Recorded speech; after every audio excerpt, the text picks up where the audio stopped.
So these are the criteria that we look for DSM-5, but retaining new information is a common one. How do you approach these patients?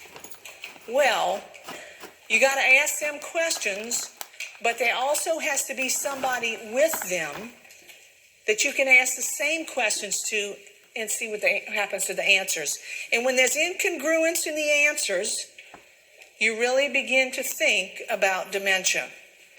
Unless they're both demented, and sometimes that happens. All right, so how do you approach them?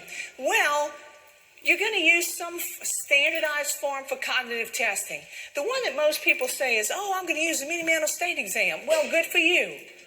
But it's going to cost you every time you use it. The one that is commonly used is the MoCA. It's the Montreal Cognitive Assessment. It's free, and it's got good sensitivity and specificity. So MoCA is often used as well. I've given you the website. And then here's what I always insist you do. You got to look at this patient and realize that 1 of every 5 of them has something that is mimicking dementia. And my goodness, I would be so ashamed of myself if that patient had a B12 deficiency and I diagnosed it as dementia.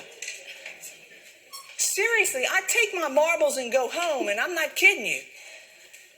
So you always have to approach patients with dementia with that thought. So you're looking for things that can masquerade as dementia. And in older adults, one of the most common is medications. I'll tell you a really quick story. So this patient comes to me, she's got COPD. I send her over to the pulmonologist for more help. Pulmonologist puts her on Spiriva. I get a call from her family about a week later, and they said, something's going on with Mama. I said, what's going on with Mama? Said she's parking her car at the neighbor's house, and she says her key won't open her front door anymore because she's at the neighbor's house. I said, bring her in.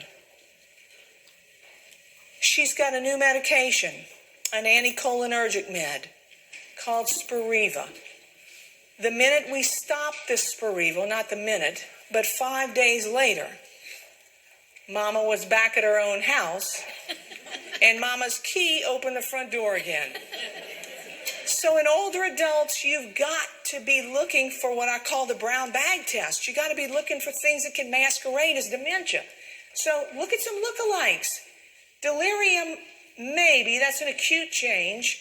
Cerebrovascular disease, one little stroke after another can produce some of that. Depression may produce some memory loss.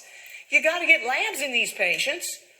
And it has to include a B12, a folate. It's got to include a TSH. And then the American Academy of Neurology really wants you to be able to get one of these expensive tests, a CT and or an MRI, to rule out something else, like maybe a tumor or increased intracranial pressure. The medications that we use to treat Alzheimer's kind of fall into 2 classes. One of the cholinesterase inhibitors, right? It inhibits the enzyme that breaks down acetylcholine. Because remember, that's the messenger in the brain. So we have those, and then we have memantine. None of these stop or slow down the progression of Alzheimer's.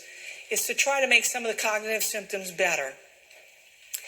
Part of what you may do with a lot of these patients is to treat some of the behavioral issues and some of the psych issues, of which antidepressants are commonly used, so are anxiolytics, and so are some of the antipsychotics. But your key with this group of patients is keeping them safe. Keeping them safe.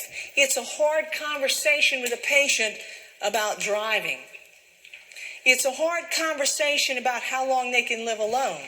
I've lived alone for 88 years. Why do I need somebody now? Those are hard conversations, and they are not 10-minute visits. But all of that is what you need to do. Don't forget about your community resources. Is there Meals on Wheels? What other community resources could help this family? That's part of what we do as nurses and as NPs. So, again, it's not a 10-minute visit, but you got a lot. Last big thing up here is elder abuse. reportable in all 50 states. You got to be all over that one. What about delirium and dementia? They both can produce cognitive decline. The real difference is that delirium typically produces something with a rapid onset, as opposed to dementia with a slow onset. An example of delirium might be a UTI, right? And then, of course, when a patient is determined to have delirium, you obviously treat the underlying cause. Maybe it's a low sodium level. Maybe it's dehydration. Maybe they have a UTI. So delirium is always aimed at treating the underlying cause. All right? So there we are. Here's your exam checklist.